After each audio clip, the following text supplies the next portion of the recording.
All right, strap yourselves in because today we are going deep on the Riyadh Metro, a project so ambitious it's reshaping an entire city. Yeah, Riyadh, the capital of Saudi Arabia. We've got a whole stack of articles and reports here, so you know what that means. It's time for another deep dive. You know what I find really interesting about this project is that it's tackling some of Riyadh's biggest problems head on. Oh yeah, for sure. Yeah. I mean, we've all seen pictures of Riyadh's traffic, and let's be honest, it looks like a nightmare. So how's the metro going to change that? Well, their goal is pretty ambitious, to say the least. They want to eliminate 2 million car trips every single day. Imagine the impact that'll have on congestion.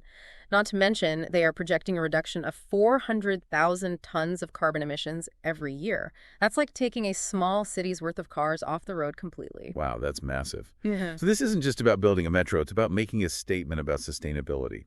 But before we get too deep into all that, can you give us a quick overview of the metro itself? Sure. We're talking 6 lines crisscrossing the entire city, 85 stations.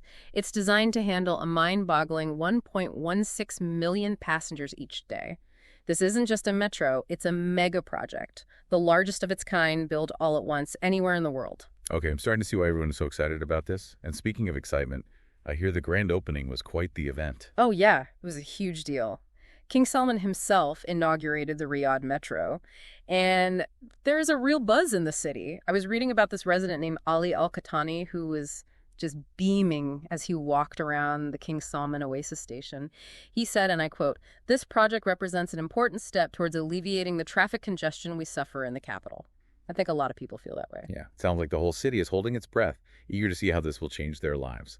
But we all know you love to dig a little deeper. What are some of the finer details that make this project so fascinating? One thing that really stood out to me was the ticketing system. At first glance, it seems pretty simple. You know, a 2-hour ticket for 4 rials, a 3-day pass for 20, that kind of thing. But what's really interesting is how they've linked it to the bus system. Your metro ticket also covers your bus fare, so it's super convenient and affordable to get around. Wait, so you're telling me I could hop on the metro and then transfer to a bus, all on the same ticket? That's impressive. It sounds like they've put a lot of thought into making this a truly integrated transport network. Absolutely. And that's key if they want people to ditch their cars and use public transport. They've even got something called the DARB card, an electronic ticketing system, kind of like what they have in London or Tokyo. This contactless technology makes it really easy to pay for your journey. Plus, you can buy tickets through the Riyadh Buses app, so they've got all the bases covered. Okay, so they've nailed the practical side of things. But what about the actual experience of riding the metro? What can passengers expect? Oh, they've thought of that too. They've introduced 3 different passenger classes: first class, family class, and individual class. Interesting. I'm guessing that's where the human-centric design comes in. Can you break down what each class offers? Sure. First class is all about comfort. Think spacious seating and extra legroom. It's meant for a more relaxed trip. Then there's family class, which is, as you might guess, designed with families in mind. The seating arrangements give families with kids more privacy and space. That makes a lot of sense, especially if you're traveling with little ones. What about individual class? So individual class has this face-to-face seating setup. Kind of unusual. Imagine 2 rows of seats facing each other with a central aisle for standing passengers. This layout lets them squeeze in more people, particularly during rush hour. Fascinating. It's great that they've considered the needs of so many different types of passengers. It's not just a one-size-fits-all approach, which is refreshing.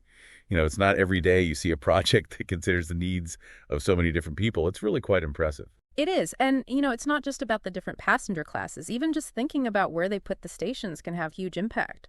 Like, imagine areas that used to be way out in the suburbs. Now they're connected right to the city center. That changes everything. Yeah, that's true. It's almost like the metro is redrawing the map of the city, making some places way more accessible. Do you think that'll change where people decide to live and work? Oh, I think it already is. We're seeing a ton of new development happening all along the metro lines. New apartment buildings, shopping malls, even business districts.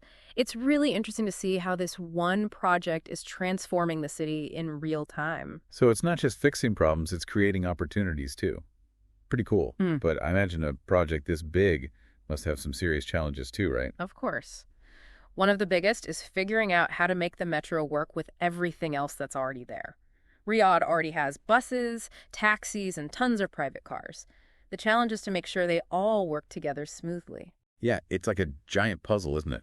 Every piece has to fit just right. So how have they been handling that? Well, one thing they've done is make the metro really easy and cheap to use. Remember that integrated ticketing system we talked about? One ticket gets you on the metro and the bus. That's a big step towards getting people to actually use public transportation. Right. It's so much easier than buying separate tickets all the time. Yeah. It makes public transport a lot more appealing. Exactly. And then they've got that DARP card, too. It's a contactless payment system, like what a lot of other big cities use. It uses RFID, so you can pay your fare super quickly. You just tap your card and you're good to go. No more digging around for cash or messing with paper tickets. So they're really using technology to make things easier for people.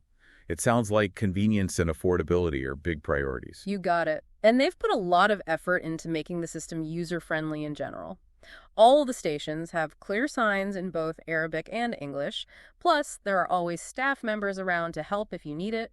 Wow, so they've really thought of everything, haven't they? From the big picture stuff down to the smallest details. Yeah, and that's important if they want people to actually use the metro. You can build the best system in the world, but if it's a pain to use, no one will bother. Exactly. You know, earlier we were talking about those different passenger classes. First class, family class, and individual class. Can you tell me a little more about why they decided to do that? Was it just about comfort, or was there something more to it? Honestly, it's a bit of both. On one level, the different classes are about giving people options. First class is all about luxury, family class is for families with kids, that kind of thing. Individual class is designed to fit as many people as possible. But it also reflects something deeper about Riyadh's society. Oh, how so? Well, think about it. They've created a little microcosm of society right there in the metro system. You're right. It's a really fascinating aspect of this project. It's not just about transportation. It's about how this infrastructure interacts with the social dynamics of the city. That's a great point. It's like no matter how big and technological a project is, there's always that human element. Exactly. And that brings us back to Ali Al-Qahtani. Remember him? He was so excited about the metro. And it wasn't just because it would make his commute faster. It was about being part of something bigger, something that represented progress for his city. I love that. It's like a reminder that behind all the engineering and planning, there are real people with real hopes and dreams. Absolutely. And in a way, the Riyadh Metro becomes a place where all those stories can come together. It's like this incredible symbol of connection, not just physically, but emotionally, too. Exactly. We've talked a lot about the metro's impact on Riyadh itself, but I'm curious about how it might affect the city's image on a global scale. That's a really interesting question. I think the Riyadh Metro is a huge statement to the rest of the world. It shows that Saudi Arabia is serious about innovation and modernization. It puts Riyadh on the map as a forward-thinking city. It's like they're saying, look what we can do. It really changes how people see Riyadh. Exactly, and that can have a big impact on things like tourism and investment. But it also changes how people think about the city's technology, its commitment to sustainability, its ambitions. It's like this massive project becomes a symbol for so much more. Yeah, it shows that infrastructure can be about more than just concrete and steel. It can be about a city's hopes for the future. Yeah, it's amazing to think about how this one project, the Riyadh Metro, can change so much. Not just how people get around, but the city's image around the world. It shows what can happen when you have a big vision and invest in the future. It really does. And while the Riyadh Metro is in a league of its own, it does offer some valuable lessons for other cities facing similar challenges. Traffic, pollution, the need for sustainable development. Absolutely.